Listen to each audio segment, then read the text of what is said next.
नमस्ते बच्चों, ज्ञान मंत्र में आप सबका स्वागत है। आज हम कक्षा 7 की पाठ्य पुस्तक बाल महाभारत कथा का पाठ 11 कर रहे हैं, पांडवों की रक्षा।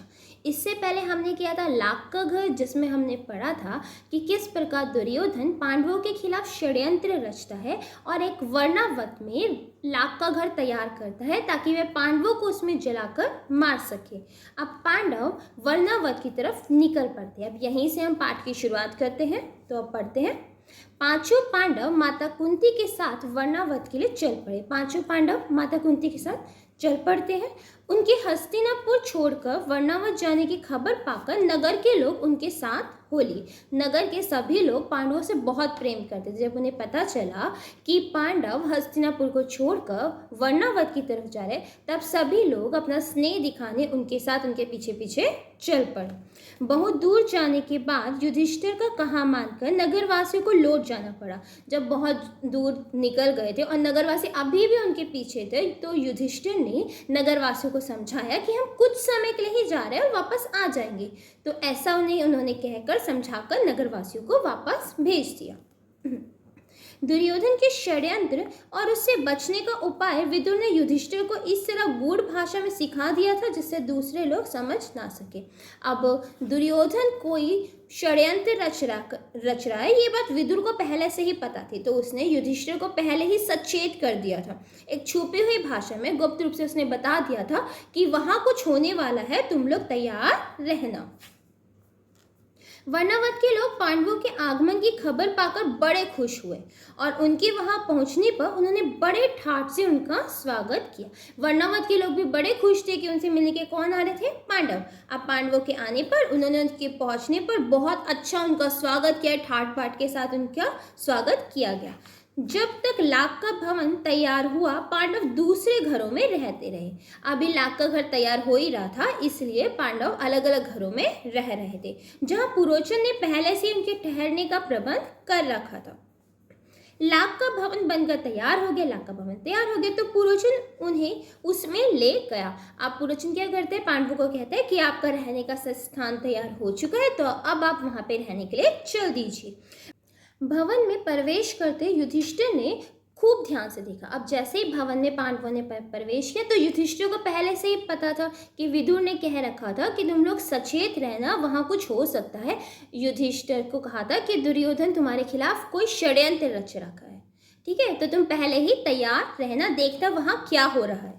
विदुर की बातें उन्हें याद थी। ध्यान से देखने पर युधिष्ठिर को पता चल गया कि वह घर जल्दी आग लगने वाली चीजों से बना हुआ है। जब युधिष्ठिर ने ध्यान से देखा तो उन्हें पता चल गया यहाँ घर में, ये महल में कोई प्रॉब्लम है, क्योंकि ये जल्दी ही आग पकड़ने वाला है। युधिष्ठिर ने भीम को भी यह भेद बता दिया। पर साथ ही उसे सावधान करते हुए कहा, यद्यपि यह साफ मालूम हो गया है कि यह स्थान खतरनाक है, हमें अब पक्का पता है कि यह स्थान कैसा है, बहुत ज़्यादा खतरनाक है, फिर भी हमें विचलित नहीं होना है, हमें परेशान नहीं होना है, हमें विचलित होकर दूसरों को दिखाना नहीं कि हमें पता है, ठीक है। पुरोचन को इस बात का जरा भी पता ना लगे कि उसके षड्यंत्र का भेद हम पर खुल गया है। वे कहते हैं किसी भी तरीके से हमें कुछ ऐसा नहीं करना कि पुरोचन को पता चले कि हमें सब कुछ पता है। मौका पाकर हमें यहाँ से निकल भागना को वे कहते हैं जैसे ही मौका मिलेगा हम यहाँ से निकल भागेंगे। पर अभी हमें जल्दी से ऐसा कोई काम नहीं करना चाहिए जिससे शत्रु के मन में जरा भी संदेह पैदा होने की संभावना, अर्थात हमें कोई भी ऐसी एक्टिविटी नहीं करनी है जिससे शत्रु को पता चल जाए कि हमें उसके चाल के बारे में पता है। युधिष्ठिर की इस सलाह को भीमसेन सहित सब भाइयों तथा कुंती ने मान लिया। वे उसी लाख के भवन में रहने लगे। अब सबको पता था कि लाख का भवन में कुछ गड़बड़ है, तो सब वहां पे रहने लगी अपनी माता के साथ, ठीक है। इतने में विदुर का भेजा हुआ एक सुरंग बनाने वाला कारीगर वर्णावत नगर में आ पहुंचा। विदुर ने एक कारीगर को भेजा था जो बहुत अच्छी सुरंग बना सकता था, तो उन्होंने उसे भेजा था युधिष्ठिर के पास कि वह लाख के घर से सुरंग बना दे ताकि जब आग लगे तो वो लोग बचकर भाग सके। उसने एक दिन पांडवों को अकेले में पाकर उन्हें अपना परिचय देते हुए कहा, आप लोगों की भलाई के लिए हस्तिनापुर से रवाना होते समय विदुर ने युधिष्ठिर से सांकेतिक भाषा में जो कुछ कहा था वह बात मैं जानता हूँ। अब ये जो आया था सुरंग बनाने वाला, वह उन्हें बताता है कि मैं वही हूँ जिसे विदुर ने भेजा है। यही मेरे सच्चे मित्र होने का सबूत है। वे कहते हैं आप मुझ पर भरोसा रखें, मैं आप लोगों की रक्षा का प्रबंध करने के लिए आया हूँ, मैं आप लोगों की रक्षा के लिए ही आया हूँ, आपका दुश्मन नहीं हूँ। इसके बाद वह कारीगर महल में पहुंच गया और गुप्त रूप से कुछ दिनों में ही उसने एक सुरंग बना दी। इस रास्ते से पांडव महल के अंदर से नीचे ही नीचे 4 दीवारी और गहरी खाई को लांघ कर सुरक्षित बेखटके बाहर निकल सकते थे। उसने कुछ ही दिनों में एक ऐसी सुरंग बना दी कि जब आग लगेगी तो पांचों पांडव और उनकी माता उस सुरंग से निकलकर सुरक्षित जगह पर पहुंच सके। यह काम इतनी गुप्त रूप से और इस खूबी से हुआ कि पुरोचन को अंत तक इस बात की खबर ना होनी पाई। इतने गुप्त रूप से किया गया कि पुरोचन को कुछ भी पता नहीं चला। पुरोचन ने लाख के भवन के द्वार पर ही अपने रहने का स्थान बनवा दिया था। इस कारण पांडवों को भी सारी रात हथियार लेके चौकन्ना रहना पड़ता था, क्योंकि पुरोचन ने लाख का जो घर बनाया था उसके द्वार पर ही अपने रहने का स्थान बना देते कि बाई चांस अगर पांडव भागते हैं, कहीं कुछ होता है तो मुझे पता चल जाए। इसलिए पांडव भी हमेशा चौकन्ना रहते थे, कहीं कुछ गड़बड़ ना हो जाए। एक दिन पुरोचन ने सोचा कि अब पांडवों का काम तमाम करने का समय आ गया है। समझता युधिष्ठिर उसके रंग ढंग से ताड़ गए कि वह क्या सोच रहा है। अब पुरोचन ने सोचा था कि अब समय आ गया है कि मैं लाख के घर में आग लगा और इनका अंत कर दूं। और युधिष्ठिर उसके हाव भाव से समझ गया कि ये कुछ तो करने वाला है। युधिष्ठिर की सलाह से माता कुंती ने उसी रात को एक बड़े भोज का प्रबंध किया। उन्होंने अपने निकलने का तरीका क्या ढूंढा, उन्होंने एक बड़े से भोज का प्रबंध किया। नगर के सभी लोगों को भोजन कराया गया, बड़ी धूमधाम रही, मानो कोई बड़ा उत्सव हो। खूब खा पी कर भवन के सब कर्मचारी गहरी नींद में सो गए। पुरोचन भी सो गया। आधी रात के समय भीमसेन ने भवन में कई जगह आग लगा दी और फिर पांचों भाई माता कुंती के साथ सुरंग के रास्ते अंधेरे में रास्ता टटोलते टटोलते बाहर निकल गए। मौका पाकर जब सब लोग सो गए तब उन्होंने क्या किया, भीम ने खुद ने ही आग लगा दी और वो सारे के सारे पांचों भाई वहां से निकल गए सुरंग से। भवन से बाहर वे निकले ही थे कि आग ने सारे भवन को अपनी लपटों में ले लिया कि वो भवन से बाहर ही निकल पाते। कितने पूरा को पूरा भवन का क्या हुआ, वह जलकर राख हो गया। पुरोचन के रहने के मकान में भी आग लग गई। सारे नगर के लोग इकट्ठे हो गए और पांडवों के भवन को भयंकर आग की भेंट होते देखकर हाहाकार मची। जब नगर के लोगों को पता चला कि जिस महल में पांडव रह रहे थे उसमें आग लग गई, सब जगह हाहाकार मच गया। सब लोग परेशान हो गए कि पांडवों का क्या हुआ, कहाँ गए, ठीक है वे या नहीं, सब देखने के लिए इधर उधर भागने लगे। कौरवों के अत्याचार से जनता क्षुब्ध हो उठी और तरह तरह से कौरवों की निंदा करने लगी। जनता को भी पता था कि ये काम किसका है, कौरवों का है, तो वे उनकी बुराई करने लगी। लोग क्रोध में अनाप शनाप बकने लगे, हाय तौबा मचाने लगे और उनके देखते देखते सारा भवन जलकर राख हो गया। पुरोचन का मकान और स्वयं पुरोचन भी आग की भेंट हो गए। सिर्फ पुरोचन का मकान ही नहीं चला, स्वयं पुरोचन भी अपने परिवार के साथ आग की भेंट हो गया था। वर्णावत के लोगों ने तुरंत ही हस्तिनापुर में खबर पहुंचा दी, पांडव जिस भवन में ठहराए गए थे वह जलकर राख हो गया। वर्णावत के लोगों ने हस्तिनापुर में खबर पहुंचाई कि जिस भवन में पांडव रह रहे थे उस भवन में आग लग गई है और सब जलकर राख हो गया है और भवन में कोई भी जीता नहीं बचा। उन्होंने बताया कि भवन में कोई भी नहीं बचा है। धृतराष्ट्र उनके बेटों ने पांडवों की मृत्यु पर बड़ा शोक मनाया। दिखावे के लिए धृतराष्ट्र उसके बेटे बड़ा शोक मनाते, बड़ा दुख दिखाते जनता को, जिसमें बहुत ज्यादा दुखी है। वे गंगा किनारे गए और पांडवों तथा कुंती को जलांजलि दी। वह गंगा किनारे भी गए और उनको जलांजलि भी दी। फिर सब मिलकर बड़े जोर जोर से रोते हुए विलाप करते हुए घर लौटे, परंतु दार्शनिक विदुर ने शोक को मन ही में दबा लिया। लेकिन विदुर को तो पता था कि उसने पहले से जो कर रखा था, पांडव पक्का बच ही गए होंगे। वह भी शोक में शामिल था, बट उसने फिर भी अपने मन में अपने शोक को दबाए रखा और चुप रहा, अधिक शोक प्रदर्शन ना किया। इसके अलावा विदुर को यह भी पक्का विश्वास है कि पांडव लाख के भवन से बचकर निकल गए होंगे। उसे पक्का विश्वास था कि पांडव वहां से निकल कर बच गए होंगे। पितामह भीष्म तो मानो शोक के सागर में थे। पितामह भीष्म बहुत ज्यादा शोक में डूब गए थे, पर उनको विदुर ने धीरज बंधाया और पांडवों के बचाव के लिए किए गए अपने सारे प्रबंध का हाल बताकर उन्हें चिंता मुक्त कर दिया। पांडव बच गए होंगे। विदुर ने बता दिया भीम को कि मैंने ये तैयारी कर रखी थी, तो मुझे पक्का यकीन है कि पांडव बच के निकल गए होंगे। लाख के घर को जलता हुआ छोड़कर पांचों भाई माता कुंती के साथ बच निकले और जंगल में पहुंच गए। जंगल में पहुंचने पर भीमसेन ने देखा कि रात भर जगे होने तथा तो चिंता और भय से पीड़ित होने के कारण चारों भाई बहुत थके हुए थे। अब वह वहां से निकल तो गए, लेकिन उनकी हालत बहुत खराब हो चुकी थी। वह बहुत ज्यादा थक गए थे। भीम ये देख रहा था कि सब थके पड़े हैं। माता कुंती की दशा तो बड़ी ही दयनीय थी। बेचारी थक कर चूर हो गई थी। सो महाबली भीम ने माता को उठाकर अपने कंधे पर बैठा लिया और नकुल और सहदेव को कमर पर ले लिया। युधिष्ठिर और अर्जुन को दोनों हाथों में पकड़ लिया और वह उस जंगली रास्ते से उन्मत्त हाथी के समान झाड़ झंखाड़ और पेड़ पौधों को इधर उधर हटाता हुआ रोंदता हुआ तेजी से चलने लगा।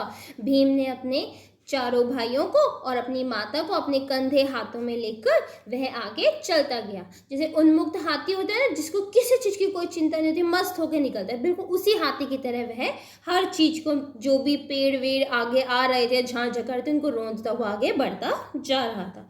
जब वह सब गंगा के किनारे पहुंचे तो वहां विदुर की भेजी हुई एक नाव मिली। उनके लिए पहले से विदुर ने वहां पे नाव का प्रबंध कर रखा था गंगा के किनारे पर। युधिष्ठिर ने मल्लाह से सांकेतिक प्रश्न करके जांच लिया कि वह मित्र है। वह लोग अगले दिन शाम होने तक चलते ही रहे ताकि किसी सुरक्षित स्थान पर पहुंच जाए। अब वे नाव में बैठकर सुरक्षित स्थान पर जाने के लिए निकल पड़े। सूरज डूब गया और रात हो चली। चारों तरफ अंधेरा छा गया। कुंती और पांडव एक तो थकावट के मारे चूर हो रहे थे, ऊपर से प्यास और नींद भी उन्हें सताने लगी। एक तो थकावट थी और दूसरा प्यास भी बहुत ज़्यादा लग रही थी और नींद भी बहुत आ रही थी। चक्कर सा आने लगा। एक पग भी आगे बढ़ना असंभव हो गया। भीम के सिवाय और सब भाई वहीं जमीन पर बैठ गए। एक भीम ही था जो सचेत था, बाकी सब हालत खराब थी, सब थक के बुरी हालत थी। कुंती से तो बैठा भी नहीं गया।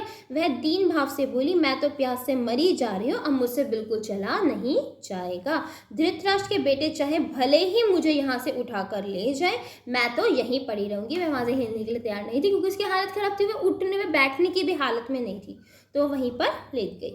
यह कहकर कुंती वहीं जमीन पर गिरकर बेहोश हो गई। माता और भाइयों का यह हाल देखकर शोक के मारे भीमसेन का हृदय दग्ध हो गया। भीमसेन हृदय से बहुत ज्यादा भावुक हो गए कि मेरी माता और मेरे भाई की कितनी बुरी हालत है। वह उस भयानक जंगल में बेधड़क घुस गया और इधर उधर घूम घाम कर उसने एक जलाशय का पता लगा ही लिया। उसने पानी लाकर माता व भाइयों की प्यास बुझाई। पानी पीकर चारों भाई और माता कुंती ऐसे सोए कि उन्हें सुध बुध तक न रही। अकेला भीमसेन मन ही मन कुछ सोचता हुआ चिंतित भाव से बैठा रहा। उन सब ने पानी वानी पिया और सब सुध बुध खोकर सो गए। पांचों भाई माता कुंती को लिए अनेक विघ्न बाधाओं का सामना करते हुए बड़ी मुसीबतें झेलते उस जंगली रास्ते से आगे बढ़ते ही चले गए। वे कभी माता को उठाकर तेज चलते, कभी थके मांदे बैठ जाते, कभी एक दूसरे की होड़ लगाकर रास्ते पार करते। अब जैसे वो होश में आए वैसे ही वह चलना शुरू करते। हिम्मत बांध के चारों भाई चलते, कभी माता को गोदी में लेते, कभी एक दूसरे कंपटीशन करते कि कौन आगे रहेगा। इस तरीके से बेचारे किसी तरीके से जंगल में आगे बढ़ते जा रहे थे। वे ब्राह्मण ब्रह्मचारियों का वेश धरकर एक चक्र नगरी में जाकर एक ब्राह्मण के घर में रहने लगे। फाइनली वे ब्राह्मणों का वेश धरकर ब्रह्मचारियों का वेश उन्होंने धारण कर लिया और एक चक्र नगरी, एक नगरी का नाम था एक चक्र, उसमें जाकर एक ब्राह्मण के घर में रहने लगे। माता कुंती के साथ पांचों पांडव एक चक्र नगरी में भिक्षा मांगकर अपना गुजारा करके दिन बिताने लगे। वे क्या करते थे, जैसे जैसे ब्राह्मण भिक्षा मांग के अपना गुजारा करते थे, उन्होंने भी भिक्षा मांगना शुरू किया और उससे अपना गुजारा करने लगे। भिक्षा के लिए जब पांचों भाई निकल जाते तो कुंती का जी बड़ा बेचैन होता। कुंती को बड़ी बड़ी चिंता होती कि कहीं मेरे बच्चों को कोई पहचान ना ले। वह बड़ी चिंता से उनकी बाट जोती। उनके लौटने पर जरा भी देर हो जाती तो कुंती के मन में तरह तरह की आशंकाएं उठने लगती कि कहीं कुछ हो ना गया हो। पांचों भाई भिक्षा में जितना भोजन लाते कुंती उसके 2 हिस्से कर देती। एक हिस्सा भीमसेन को देती और बाकी आधे में 5 हिस्से करके चारों बेटे और खुद खा लिया करते थे। क्योंकि भीम को ज़्यादा खाने की जरूरत थी, इसलिए जितना भी खाना आता था उसका एक हिस्सा किसको मिलता था, भीम को मिलता था और एक हिस्से में से पांचों लोग वो खा लेते थे। इस पर भी भीमसेन की भूख नहीं मिटती थी, इस पर भी भीमसेन का पेट नहीं भरता था। हमेशा ही भूखा रहने के कारण वह दिन पर दिन दुबला होने लगा। भीमसेन का यह हाल देखकर कुंती और युधिष्ठिर बड़े चिंतित रहने लगे। उन लोगों को बड़ी चिंता रही कि भीमसेन का पेट नहीं भरा, जिसके कारण वह कमजोर होता जा रहा है। थोड़े से भोजन से पेट ना भरता था, सो भीमसेन ने एक कुम्हार से दोस्ती कर ली। उसने मिट्टी आदि खोदने में मदद करके उसको खुश कर दिया। कुम्हार भीम से बड़ा खुश हुआ और एक बड़ी भारी हांडी बनाकर उसको दी। भीमसेन ने क्या किया, एक कुम्हार से उसी नगरी में दोस्ती कर ली और उसके लिए मिट्टी खोदने लगा। अब वो कुम्हार बड़ा खुश था, इसलिए उसने भीम के लिए एक बड़ी सी हांडी बना कर दी। अब देखिए भीम उस हांडी का क्या करता है। भीम उसी हांडी को लेकर भिक्षा के लिए निकलने लगा। अब भीम को भोजन की ज़्यादा जरूरत थी, इसलिए वह बड़े वाली हांडी को लेकर भिक्षा के लिए निकला करता था। उसका विशाल शरीर और उसकी यह विलक्षण हांडी देखकर, मतलब अजीब सी हांडी देखकर बच्चे तो हंसते हंसते लौट पड़े थे। सब बच्चे हंसते कि कितना बड़ा सा है और इसके पास इतनी बड़ी हांडी लेकर ये भिक्षा मांग रहा है, तो सब बहुत हंसते थे। बच्चे तो खूब हंसा करते थे। एक दिन चारों भाई भिक्षा के लिए गए। अकेला भीमसेन ही माता कुंती के साथ घर पर रहा। इतने में ब्राह्मण के घर के भीतर से बिलक बिलक कर रोने की आवाज़ आई। एक दिन की बात है, चारों भाई तो भिक्षा के लिए चले जाते हैं। कुंती के साथ सिर्फ उसका पुत्र होता है भीम, जो घर पे रुका हुआ था। लेकिन इतने में देखते हैं कि ब्राह्मण के घर के अंदर से बहुत ज़्यादा रोने की आवाज़ें आती। जिस ब्राह्मण के घर वह रह रहे थे ना, उसी ब्राह्मण के घर से। ठीक है, अंदर जाकर देखा ब्राह्मण और उसकी पत्नी आंखों में आंसू भरे सिसकियां लेते हुए एक दूसरे से बातें कर रहे थे। ब्राह्मण बड़े दुखी हृदय से अपनी पत्नी से कह रहा था, कितनी ही बार मैंने तुम्हें समझाया कि इस अंधेर नगरी को छोड़कर कहीं और चले जाए, पर तुम नहीं मानी। अब ब्राह्मण से कहता है, मैं तो कहा था तुमसे कि इस नगरी को छोड़कर हम कहीं और चलते, पर तुम नहीं मान रही। यही हट करती रही कि यह मेरे बाप दादा का गांव है, यही रहूंगा। बोलो अब क्या कहती हो। अब उनके बीच में बहस चल रही थी हस्बैंड वाइफ के बीच में, तो वही दिखा रहे। अपनी बेटी की भी बलि कैसे चढ़ा दूं और पुत्र को कैसे काल कवलित कर दूं। काल के भोग लगा दूं, मतलब अर्थात किसी को मार दूं अपने बच्चों को। ठीक है, यदि मैं शरीर त्यागता हूँ तो फिर इस अनाथ बच्चों का भरण पोषण कौन करेगा। हाय मैं अब क्या करूँ। वो आपस में विलाप कर रहे थे, रो रहे थे। और कुछ करने से तो अच्छा उपाय यह है कि सभी एक साथ मौत को गले में, कहते हैं एक आध के मरने से अच्छा कि हम सभी मौत को गले लगा लेते हैं, यही अच्छा होगा। कहते कहते ब्राह्मण सिसक कर रो पड़ा है। कहते कहते ब्राह्मण अपनी पत्नी से कह ही रहा था और जोर जोर से रोने लग जाता है। ब्राह्मण की पत्नी रोते रोते बोली, प्राणनाथ मुझे मरने का कोई दुख नहीं है। मेरी मृत्यु के बाद आप चाहे तो दूसरी पत्नी ला सकते हो। अब मुझे प्रसन्नतापूर्वक आज्ञा दे, मैं राक्षस का भोजन बनूं। अब यहाँ पर ब्राह्मण परिवार एक राक्षस की बात कर रहा है जो लोगों को खाता है। अब इसी नगरी में यहाँ एक राक्षस है जिसको हर हफ्ते एक आदमी और खाने का सामान भेजा जाता है। तो यहाँ पे उसी के बारे में बात की जा रही। इस पर बारी थी इस ब्राह्मण परिवार की, जिसके परिवार से एक सदस्य को उस राक्षस के पास उसका भोजन बनने के लिए जाना था। ठीक है, तो उसी के लिए ये सारी बातें घर में चल रही है। तो आगे देखते, पत्नी की ये व्यथा भरी बातें सुनकर ब्राह्मण से ना रहा गया। वह बोला, प्रिय मुझसे बड़ा दुरात्मा और पापी कौन होगा जो तुम्हें राक्षस की बलि चढ़ा दे और खुद जीवित रहे। ये कहते हैं कि मुझसे बुरा कोई नहीं होगा। ब्राह्मण दुखी हो गए, कहते हैं कि तुम ऐसे क्यों बोल रही हो कि तुम राक्षस के पास चले जाओ। मुझसे बुरा दुनिया में कोई नहीं होगा जो मैं तुम्हें राक्षस के पास भेज दूं। माता पिता को इस तरह बातें करते देख ब्राह्मण की बेटी से ना रहा गया। उसने करुण स्वर में कहा, पिताजी अच्छा तो यह है कि राक्षस के पास आप मुझे दे दें। अब बेटी आ गई आगे। बेटी कहती है कि आप ऐसा करें, राक्षस के पास मुझे भेज दीजिए। सबको इस तरह रोता देखकर ब्राह्मण का नन्हा सा बालक पास में पड़ी हुई सूखी लकड़ी हाथ में लेकर घुमाता हुआ बोला। सब ऐसे रो रहे थे, आपस में बातचीत कर रहे थे। तो वहीं पर एक छोटा सा बच्चा था उनका, वह एक छोटी सी लकड़ी लेकर खड़ा हो गया और बोलता है, उस राक्षस को तो मैं इस लकड़ी से इस तरह जोर से मार डालूंगा। बड़ा क्यूट बच्चा था, वो क्यूटली ऐसे बोलता है। ठीक है, कुंती खड़ी खड़ी यह सब देख रही थी। अपनी बात कहने का उसने ठीक मौका देखा। वह बोली, हे ब्राह्मण, क्या आप कृपा करके मुझे बता सकते हैं कि आप लोगों के इस असमय दुख का कारण क्या है। कुंती अब उनके पास जाती है और कहती है, ब्राह्मण क्या हो गया, आप सब लोग इतने दुखी क्यों हैं, क्यों आप लोग इतना विलाप कर रहे हैं, रो रहे हैं, क्या हो गया। ब्राह्मण ने कहा, देवी सुनिए, इस नगरी के समीप एक गुफा है जिसमें बक नामक एक बड़ा अत्याचारी राक्षस रहता है। वह उस राक्षस के बारे में बताना शुरू किया जिसका नाम है बक। पिछले 13 वर्षों से इस नगरी के लोगों पर वह बड़े जुर्म ढा रहा है। इस देश का राजा जो वैतकीय नाम के महल में रहता है इतना निकम्मा है कि प्रजा को राक्षस के अत्याचार से बचा नहीं रहा है। इससे घबराकर नगर के लोगों ने मिलकर उससे बड़ी अनुनय विनय की और कोई ना कोई नियम बना लिया। बकासुर ने लोगों की यह बात मान ली और तब से इस समझौते के अनुसार यह नियम बना हुआ है कि लोग बारी बारी से एक एक आदमी और खाने की चीज़ें हर सप्ताह उसे पहुंचा दिया करते। वह ऐसे बताता है जो हमारे यहाँ का राजा है वैतकीय, वो बहुत निकम्मा है, वह हमारे लिए कुछ भी नहीं कर रहा। वह चाहता तो राक्षस से लड़ सकता, उसे मारने की कोशिश कर सकता, लेकिन उसने कुछ भी नहीं किया, ना उसे भगाने की कोशिश की।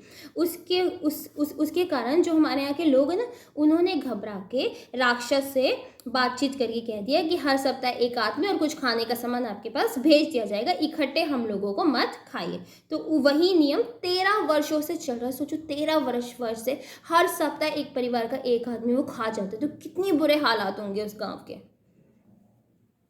इस सप्ताह में उस राक्षस के खाने के लिए आदमी और भोजन भेजने की हमारी बारी है। कहते हैं इस सप्ताह हमारी बारी है। अब तो मैंने यही सोचा है कि सबको साथ लेकर ही राक्षस के पास चला जाऊंगा। आपने पूछा सो आपको बता दिया।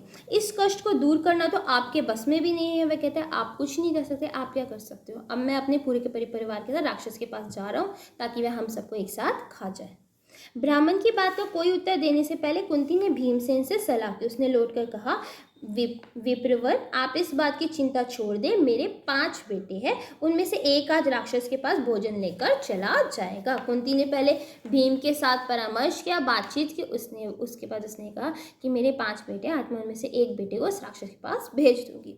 सुनकर ब्राह्मण चौंक पड़ा और बोला, आप भी कैसी बात कहती है? आप हमारी अतिथि है, हमारे घर में आश्रय लिए हुए, आपके बेटे को मौत के मुंह में मैं भेजूं? यह कहाँ का न्याय है? मुझसे यह नहीं हो सकता। अब कुंती ने ब्राह्मण को बता दिया कि हाँ, मेरे जो पुत्र है वह 5 पांडव है, तो मैं उनमें से एक को भेज दूंगी जो उस राक्षस को मार डालेगा, ठीक है। अब यही बात जब उसने अपने भाइयों को, मतलब अपने बच्चों को बताई तो युधिष्ठिर खींच के उनको बड़ा गुस्सा है कि माँ तुम कैसे दुस्साहस करने चली हो कि अपने पुत्र को, भीम को तुम वहाँ भेज रही हो राक्षस के पास। युधिष्ठिर की इन कड़ी बातों का उत्तर देते हुए कुंती बोली, बेटा युधिष्ठिर, इस ब्राह्मण के घर में हमने कई दिन आराम से बिताए है। जब इन पर विपदा पड़े तो मनुष्य होने के नाते हमें उनका बदला चुकाना ही चाहिए। हम उनका बदला चुकाएंगे क्योंकि हम कितने टाइम से इनके घर में रह रहे हैं। बेटा भीम की शक्ति और बल से अच्छी तरह परिचय। वे कहते हैं मैं बहुत अच्छे से जानती हूँ कि मेरा बेटा भीम कितना शक्तिशाली है। तुम इस बात की चिंता मत करो। जो हमें वर्णावत से यहाँ तक उठा लाया, उसने हिडिंब का वध किया। उस भीम के बारे में मुझे ना तो कोई डर है ना ही कोई चिंता। भीम को बकासुर के पास भेजना हमारा कर्तव्य है, ठीक है। इस तरीके से कुंती अपनी बात युधिष्ठिर के समक्ष रखती है। इसके बाद नियम के अनुसार नगर के लोग खाने पीने की चीजें गाड़ी में रखकर ले गए। भीमसेन उछल कर गाड़ी में बैठ गया। शहर के लोग भी बाजे बजाते हुए कुछ दूर उसके पीछे पीछे चले। एक निश्चित स्थान पर लोग रुक गए। एक निश्चित स्थान पर पहुंच के लोग वापस चले गए और भीम आगे बढ़ चला। अकेला भीम गाड़ी दौड़ाता हुआ आगे गया। उधर राक्षस मारे भूख के तड़प रहा। राक्षस भूखा था।